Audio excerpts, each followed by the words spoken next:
Welcome to the morning after. Episode 25. We've made it to the quarter century mark. Hopefully, we have 2,500 episodes still to go. Very excited to be with you here again this week. I'm your host, Jared Smith. We appreciate, the collective we, appreciate you tuning in for another week of takes, another week of fake outrage sweeping the nation about Lord knows what. We'll get into it in a bit. But first, I wanted to give you a rundown of today's show. Again, we're going to still be on the topical vibes. We're not at the point yet where we have a bracket. We'll be there soon with March Madness. It is officially March. Welcome to March.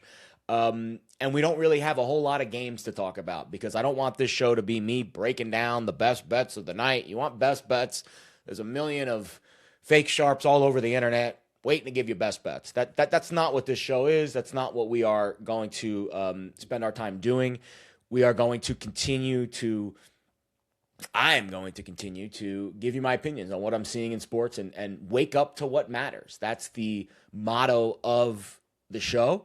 And hopefully have you a little less outraged at the events of the week, because that seems to be the vibe of our country these days, is just the outrage over everything. And we'll talk about the Olympics. We'll talk about the men's and women's hockey team kissing and making up at SNL over the weekend. I'm very happy that they were able to officially squash that beef, even though it really wasn't a real beef.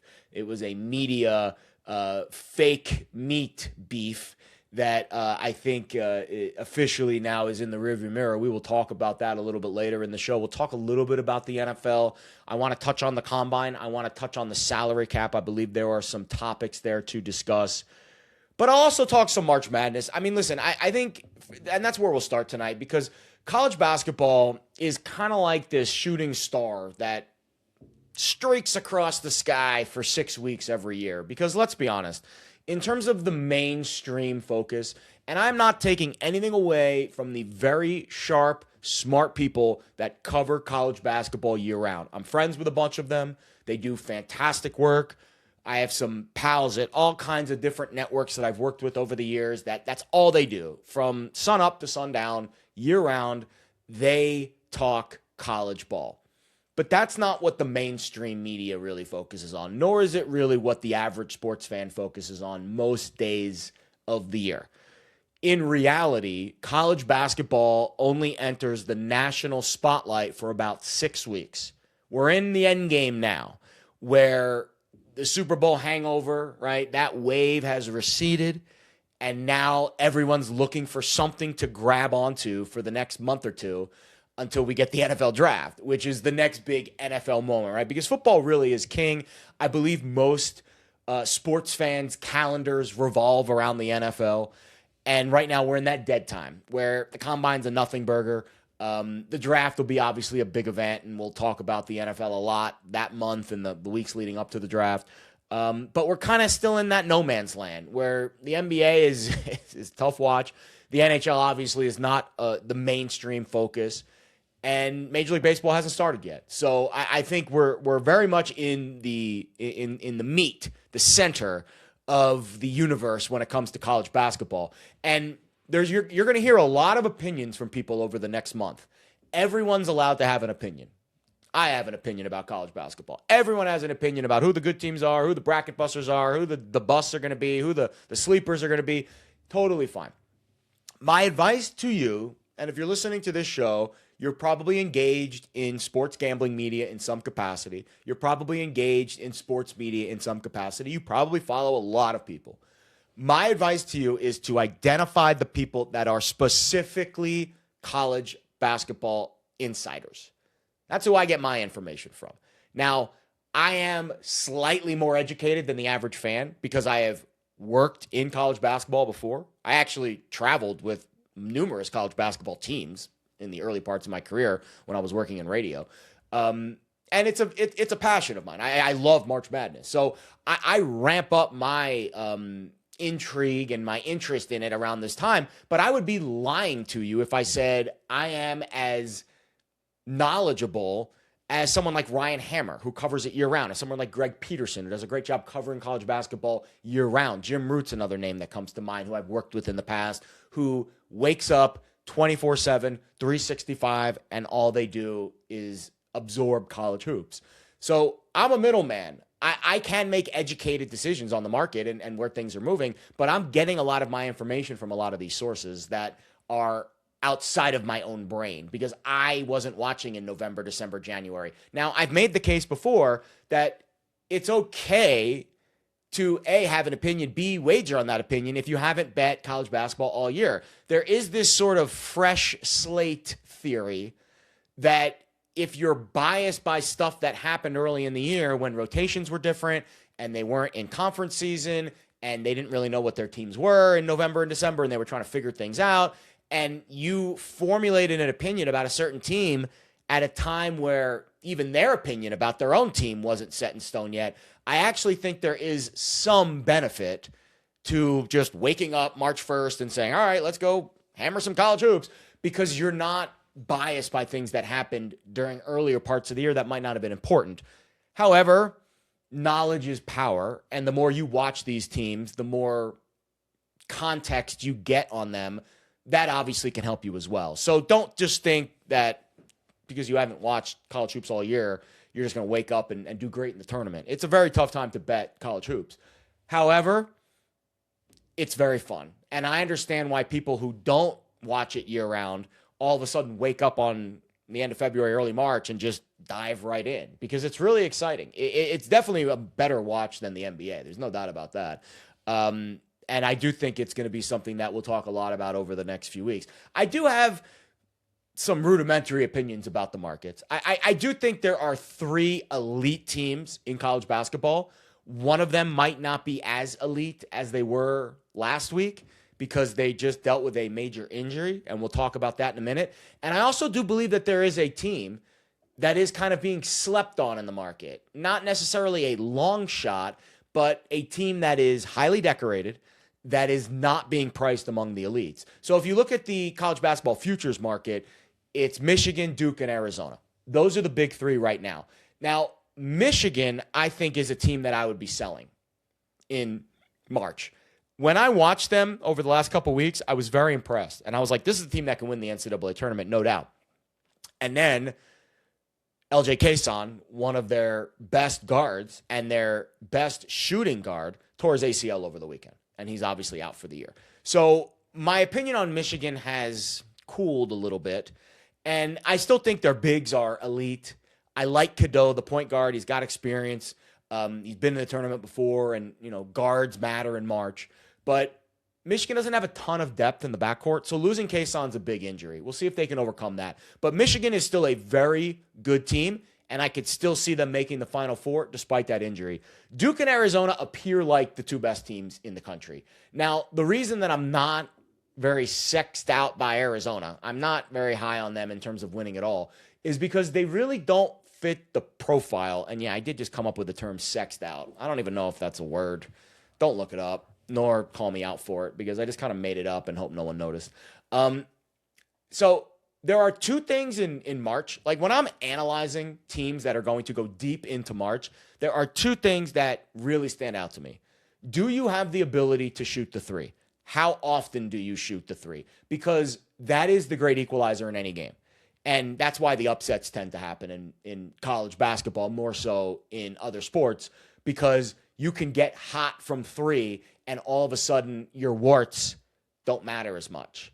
So are you a good shooting team from the outside, and how willing of a shooting team are you from deep? The other big one is turnovers. And unfortunately, Arizona is kind of average in the turnover department and below average shooting the 3. In fact, they are one of the lowest frequency teams in college basketball with their 3-point attempts compared to how many overall field goal attempts they take. So maybe Tommy Lloyd's keeping an ace up his sleeve, and they're going to unleash fury from behind the arc in the tournament, because let's be honest, they are capable of shooting the 3. I mean, Barry's is a freshman. He's their sharpshooter, 38%. He's made the most threes on the team. And then Jaden Bradley's their star point guard.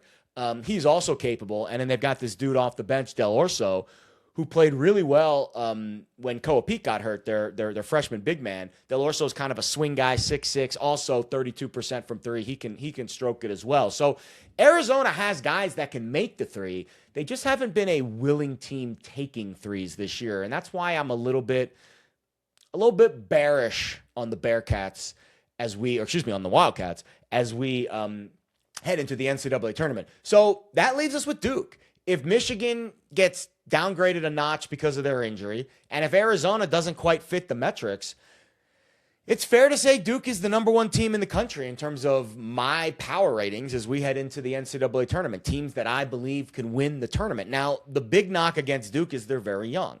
I don't think they have a starter who's an upperclassman. Caleb Foster's their oldest starter. He's a junior, and he's actually been in the tournament both years. So he does have the experience. But you got the Boozer kids that are both freshmen. Isaiah Evans, another kid who's a sophomore. So I'm not over the moon on Duke's inexperience, but everything else checks all boxes. And I think Shire's a good coach. And this was actually a team last year that no one really expected them. Actually, no, they were a 1 seed, so people did expect them to make a run. But then they lose to Houston in the Final Four with Cooper Flagg, and you thought maybe this team's not going to be back next year. Well, they are. They are back, and I think they are just as good. I told you I was going to give you a team that was kind of off the radar that might surprise. And I don't want to say they're going to surprise because they're only like 10-1 to win the tournament. So it's not like they're this crazy long shot. And they're the defending national champs. Florida, no one's talking about Florida. So the obvious reason to dismiss Florida this year is their best player, most outstanding player of the tournament last year, Walter Clayton's no longer there. Well, yes, that is true. However, they do have a couple of experienced guards that I like. Xavier Lee has been around the block. This is a kid that played in the Ivy League for a number of years and played in the tournament. Went to the Sweet 16 with Princeton 3 years ago. And Boogie Flan from Arkansas also has that athleticism and that bucket-getting ability that I love. He's not a sharpshooter like Clayton is, but I think he has the ability to put the ball in the hoop when it matters, and he's unafraid, which is what I like about him. But he's a terrible shooter from three, 21%. Like, that's the big issue with Florida is they don't have that knockdown shooter, but their bigs, Hawk, Condon, Chinyelu, I mean, they are just so long. Hanglauten coming off the bench. Florida's a problem. I actually think Florida, Michigan, Arizona, and Duke, I don't know what regions they'll all be in. I think Florida's going to be a 2 seed, so maybe they'll be in one of the regions with Duke or Michigan. But that would be my Final Four right now. Like, if those all 4 teams were in separate regions, that would be my Final Four right now. Duke, Michigan, Arizona, and Florida. Those are the top 4 teams in KenPom. I'm not saying anything crazy here. I'm not giving you a hot take. I just think those are the 4 best teams in college basketball this year. Based on the numbers, based off of my brief eye test, and based off of kind of where I see things shaking out. I would say Iowa State is also very dangerous. This is an Iowa State team that's been knocking on the door for multiple years now with TJ Otzelberger, and he's a fantastic coach. I love their backcourt. Lipsey's a stud, and they've got Jefferson, a lot of experience, a swingman, wing player who can shoot the three. So I think Iowa State's also a team that's very dangerous because of how good of a defensive team they are. I think Illinois is very dangerous because of how good of an offensive team they are. So if you want my outliers in offense-defensive categories, Iowa State defense, Illinois offense, if those 2 units really rev their engines in the tournament, I could see both of those teams making a run. There's obviously going to be a bracket buster. I have no idea who it is. Let me look at the bracket first, and I'll digest it. But over the next 2 weeks, I recommend you follow me on X, at Jared Smith Bets. I will be tweeting a lot more college basketball insights, but really subscribe to the Patreon. You get a free week, and it's only $19.99 a month. So if you sign up today, it'll get you through the tournament for $20, and you'll get all my picks, every single one of them. Daily recaps. I'll probably do a live stream or 2 at some point, right? Breaking down the bracket.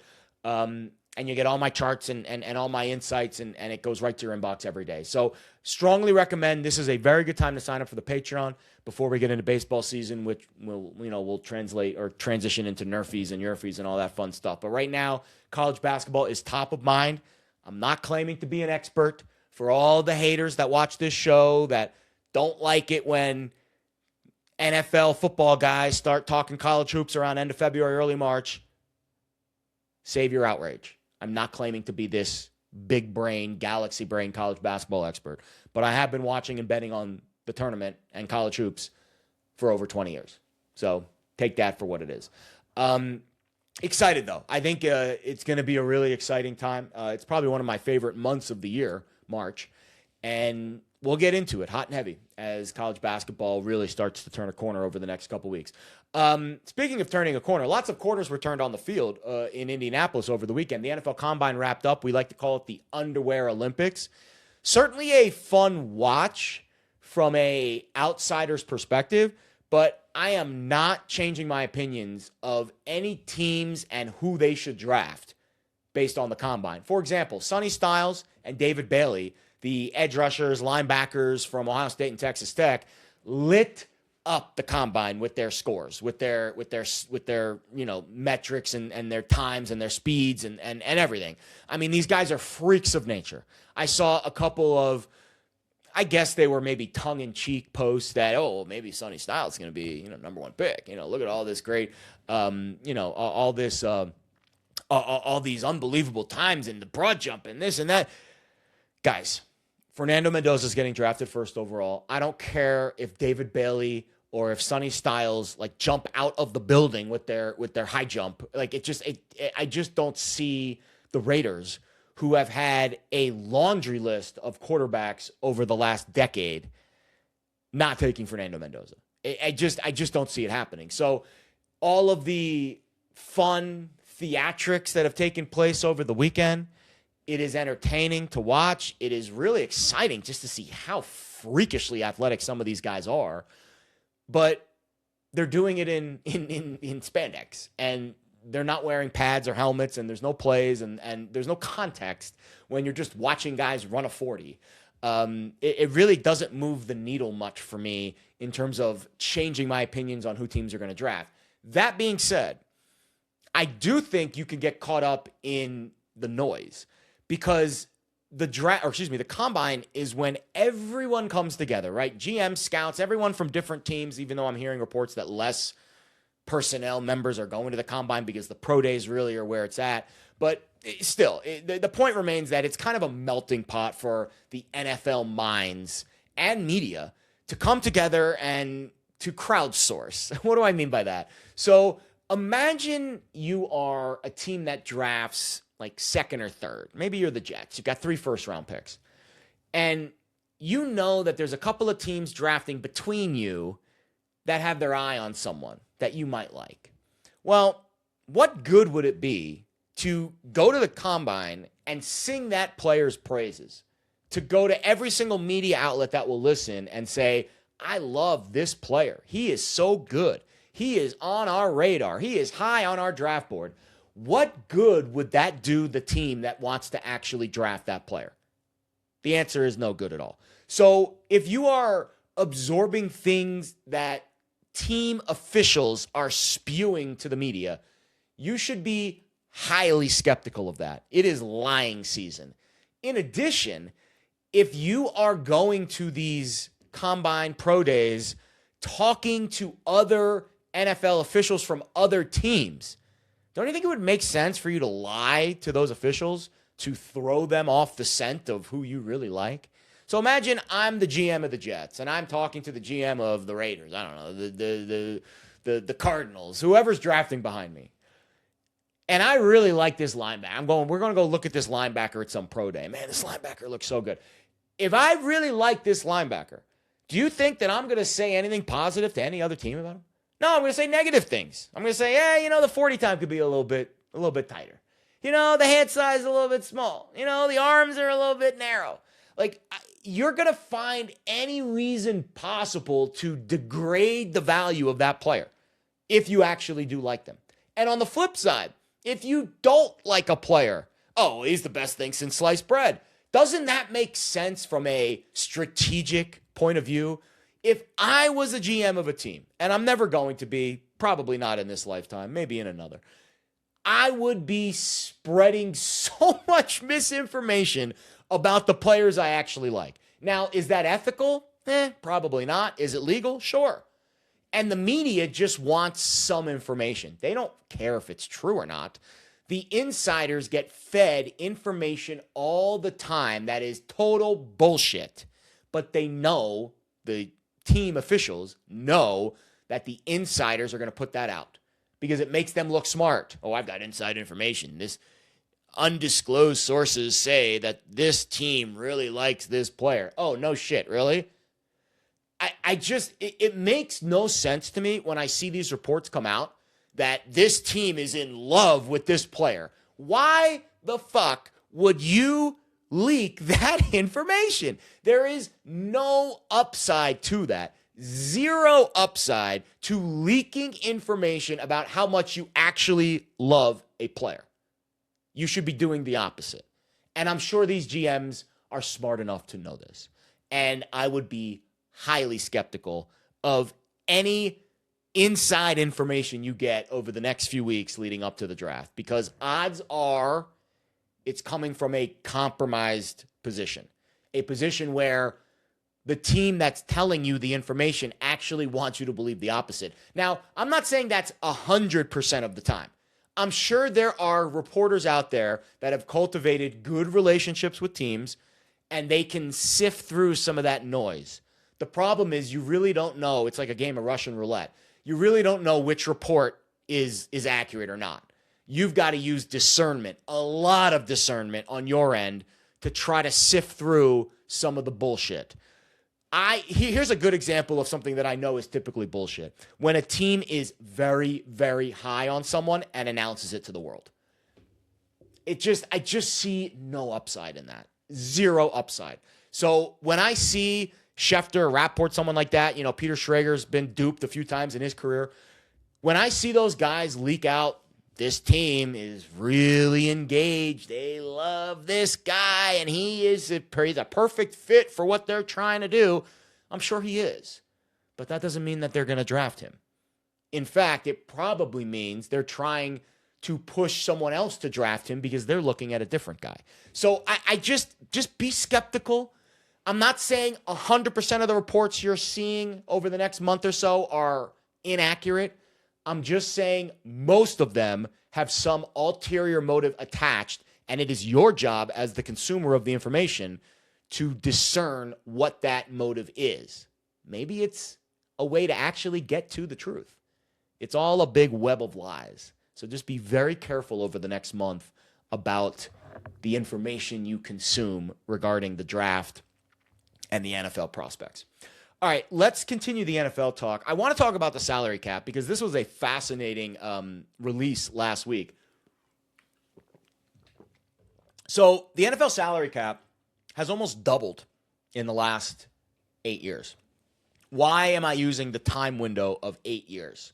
Well, in 2018, PASPA was repealed. That was the law that said sports wagering was only legal in the state of Nevada.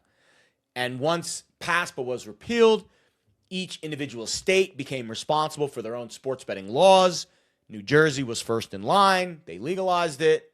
And 8 years later, we have this gigantic multi-billion dollar sports betting industry. So in 2018, the NFL salary cap was $177 million. It was released last week, 2026. It will be $301 million, as I do my Dr. Evil, $1 million. That's a big jump in 8 years. So in the 2010 time window, it didn't exponentially increase as much. There was a work stoppage in there. There was obviously some economic, right? We had the recession in 2008. So there were some economic, headwinds with the NFL. But over the last decade, it has skyrocketed. And I think gambling is a big reason why. And I know there are a lot of downsides to gambling. Scandals, addiction, idiots making hollow threats to athletes and the athletes' families, which I hate. If you're one of those people, please delete your account. But I do also believe that gambling is a massive reason for the NFL and all of these sports leagues making boatloads of money. And if the salary cap goes up, that means the athletes can make more. So while gambling, again, there are some negatives that we have to be aware of. And we can get addicted to anything in today's society. Sugar, alcohol, cigarettes, drugs, gambling. We also have to shine light on the positive. It has opened up the sports economy to a new wave of money, and it's allowed the leagues and the players to make more money. So I think it's a positive. I think it's a net positive. I do believe gambling in this society, legalized gambling, is a net positive. That doesn't mean that it's all positive, but when you add in the pros and the cons, I do think the pros outweigh the cons. Because to me, the cons are undisciplined, unregulated people doing stupid things. But the pros are the markets are regulated, which means when the bad actors do bad actor things, we can find out quicker.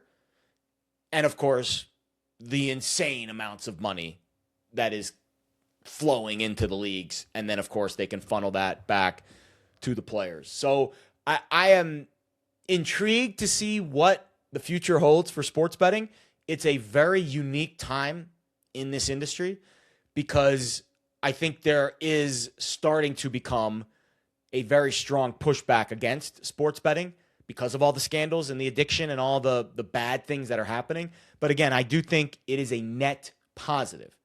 While we factor in the negative, we can't ignore the positive. And I think you have to add those two together. There is gray area here.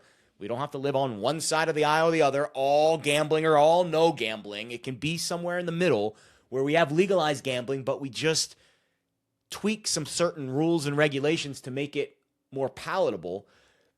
I think the net positive is more money, more visibility, more exposure, and of course, bigger salary cap, which means more money for the athletes who are complaining that there's random dudes on a Friday night that are yelling at them for not hitting their prop bet, which again, I think is a small population, small section of the population. And it's kind of like, the way I describe it is kind of like the way politics is covered in this country from the media perspective. So I would say about 90% of the people are pretty moderate. Like they're kind of in the middle. Maybe they lean left, they lean right, but they're not in the extreme outlier of the left or the right. But that doesn't get clicks.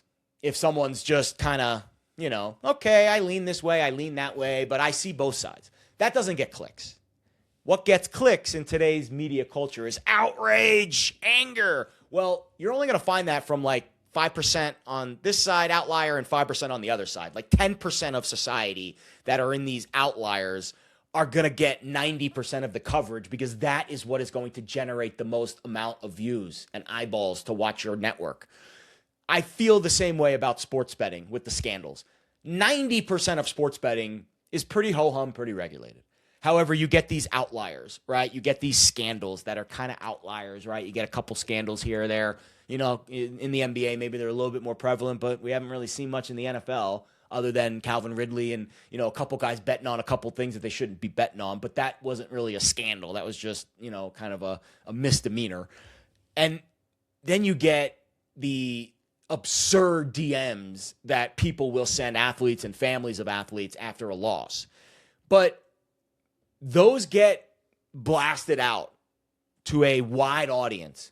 In reality, that is a very small amount of times that happens. Maybe it happens once or twice a day. I mean, I don't know the exact numbers, but it doesn't exactly move the needle for me because it doesn't happen a whole lot, and usually it's just idle threats. People say stupid shit on social media all the time.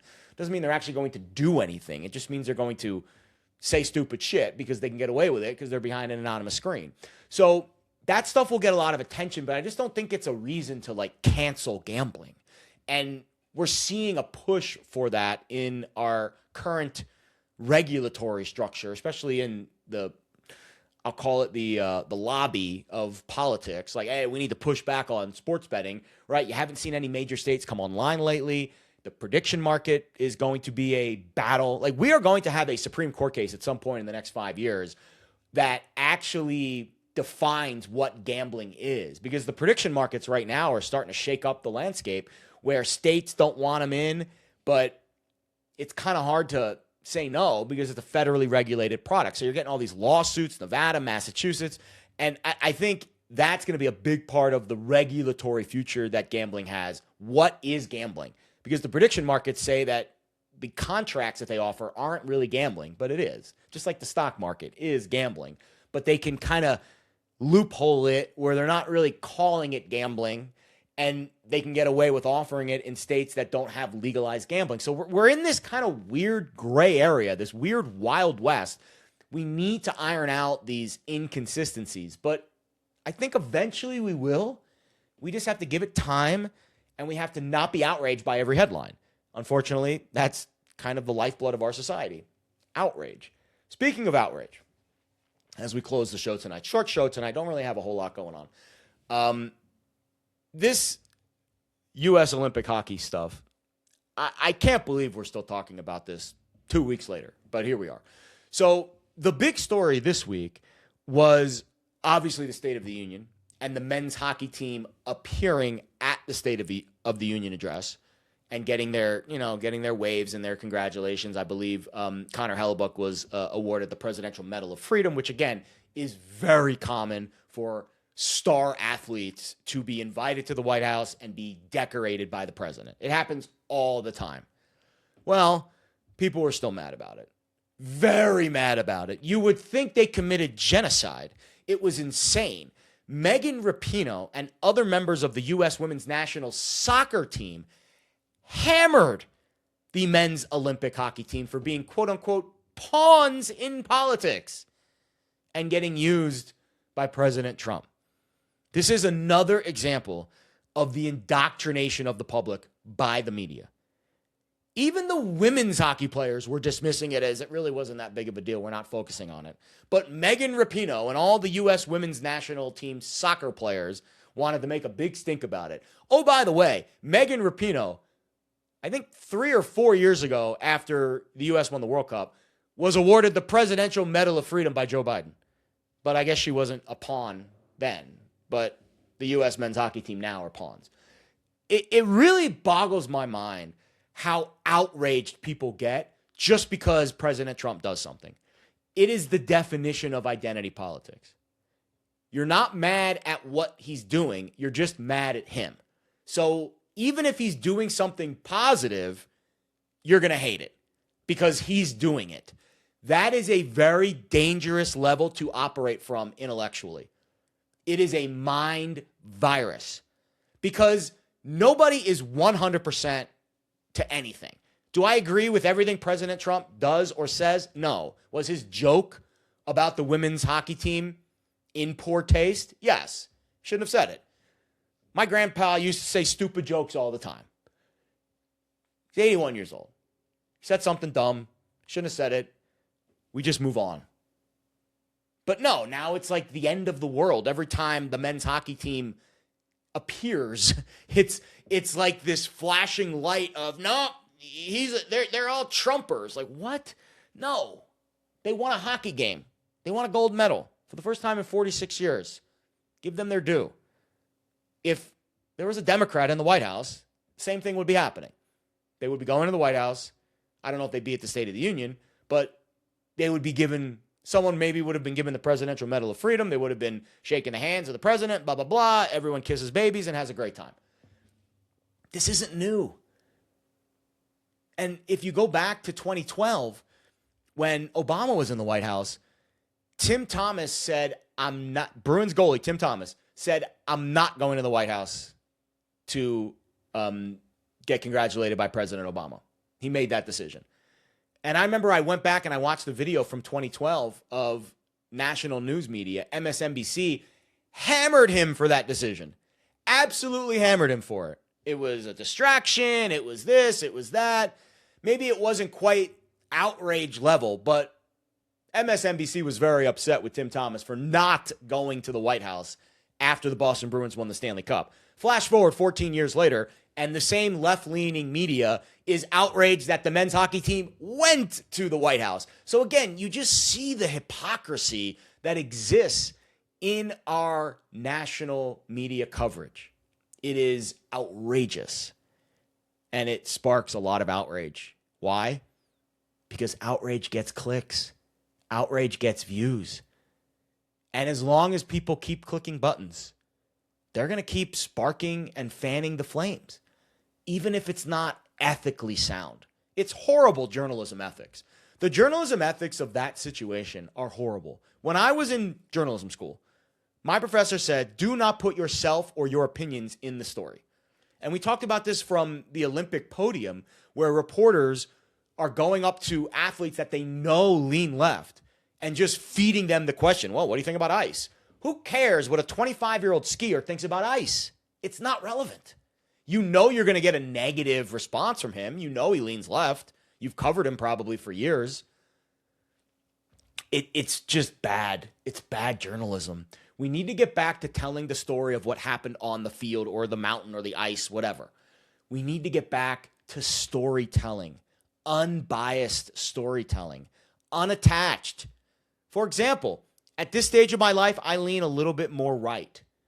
Does that mean I'm not going to root for the left-leaning athletes who just won a gold medal for our country? No, of course not. I love them. Go Alyssa Liu. She leans left. Who cares? She's an incredibly talented figure skater, one of the best of our generation. Am I going to root against her because she doesn't share the same political beliefs as me? No, that's stupid. That is a very narrow-minded approach to life. I could care less who she dates, if she's gay, if she's straight. I don't care. She represents my country at a sporting event, and she kicked ass. Good for her. Unfortunately, not everyone is as normal as me, as regulated as me. Unfortunately, there will be people out there who hate Jack Hughes for the rest of their life because some media member said he's the devil. Not that he plays for the Devils, that he is the devil and he's a pawn. Because Megan Rapinoe said they're pawns. People will root against these guys for the rest of their lives. And it's really unfortunate. It really is. Because I think sports is supposed to bring us together. And when politics gets thrown into the conversation like this, in a very clunky, biased way, it really clouds the issue. And it makes me, who's been a lifelong sports fan, back away from it. Like, I don't want to get involved in it, but I have a podcast and I like to talk, so here we are. I'm glad it ended on a happy note. Saturday Night Live completely squashed this. Members of both the men's and the women's team were on the show Saturday night. They joined host Connor Story during the monologue. Hillary Knight and Megyn Keller said, quote, "It was going to be just us, but we decided to invite the men as well." Boom, roasted. The circle is complete. Everyone laughs. And hopefully we can all move on as society to more important things. Because let's be honest, that stupid joke that the president told in the locker room, poor taste, but the outrage from it, the vitriol that the men's hockey team received for just being there and accepting the glory, it was very unfair. But life isn't fair. Hopefully we learn from it. And I do think that outrage hopefully sparked an intellectual debate about bias in media when covering sports and how political bias can really impact the way we view these athletes in a very unfair way. We need to paint the picture accurately. We need to go to the games, report on what we're seeing at the games, and then take that report and post stories, do reports, do videos, content, whatever. Not, I lean left, so I'm going to go to this game, and I'm going to get one of the left-leaning athletes to say something against the right, and then it's going to be a story. Bad journalism ethics. You guys need to go back to journalism school and learn from the professor who taught me. But that's going to do it for this show. Again, I really do. I'm having fun. I'm having fun letting loose. If you haven't noticed, I'm being a little bit more a little bit more on edge with these topics than maybe some other people in my industry are. I am willing to be criticized. I'm okay with people hating me. I'm okay with people disliking me for my opinions. And I'm also okay with sharing my opinions on this platform, unfiltered, my version of the truth, in the most unbiased way possible. Obviously, I'm going to give it to you through my lens, which at this stage of my life is slightly right-leaning and a little bit more old man yelling at the clouds with less outrage. I don't want this show to be outrage. I want this show to be topical. I want to give you what I believe is the truth. Like, honestly, I think we have gone way too far with politicizing sports. I wish we would be sucking politics out of sports, but unfortunately, it's an inevitable part of it. And when it does happen, I'm going to give you my version of the truth. And right now, the truth is the left is making this really hard on themselves. They're outraged by everything. And my mom leans left, so like I understand. Like, I grew up in a liberal household. I voted for Obama twice. I understand why the left rose to power in that time and why they were able to capture the hearts and minds of America. But we've gone too far. We've gone way too far with indoctrinating the media and trying to indoctrinate the public through the media. And I think I think it's time for the pendulum to swing back. And it has. That's why Trump won the election in 2024. We needed to swing back. And I think we have.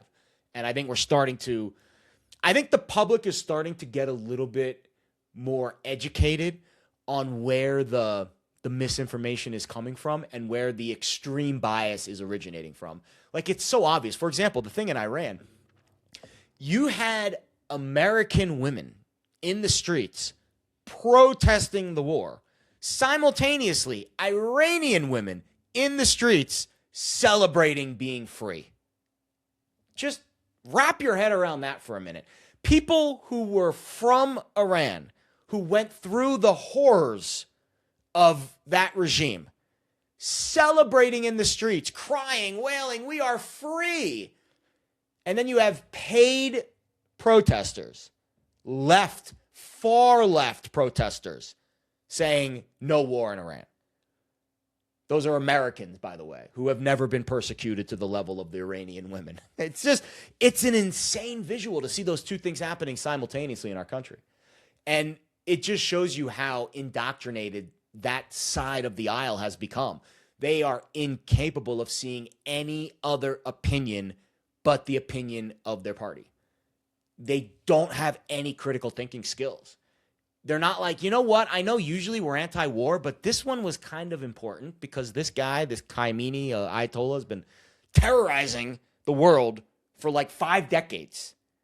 Tons of terrorism. I don't want to get into the nuts and bolts of it, but just look at some of the videos of the Iranian people celebrating his death and then contrast that to left-wing Americans protesting what Trump did.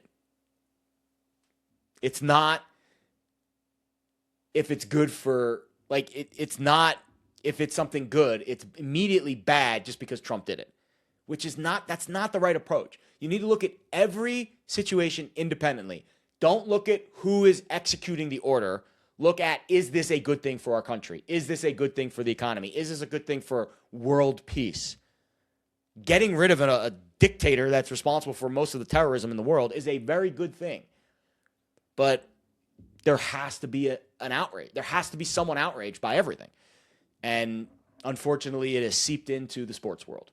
And that's what happened with the men's and women's hockey team beef. That thankfully was squashed this week. No beefs here.